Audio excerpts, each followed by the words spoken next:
నృసింహ పురాణంలో సప్తమాధ్యాయంలో మార్కండేయ మహాముని నృసింహస్వామి వారి గురించి ఒక అద్భుతమైన స్తుతి చేస్తారు. దీన్ని నృసింహ మృత్యుంజయ స్తోత్రము అని అంటారు. సమస్తమైనటువంటి అకాల మృత్యు దోషాలన్నీ కూడా ఈ స్తుతి విన్నవారికి తొలగిపోతాయి. ఓం నమో నారసింహాయ నమః.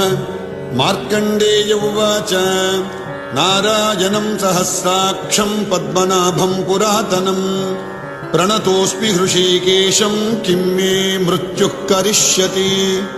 గోవిందం పుండరీకాక్షమనంతం అజమవ్యయం కేశవం చ ప్రపన్నోస్మి కిం మే మృత్యుః కరిష్యతి. వాసుదేవం జగద్యోనిం భానువర్ణమతీంద్రియం దామోదరం ప్రపన్నోస్మి కిం మే మృత్యుః కరిష్యతి.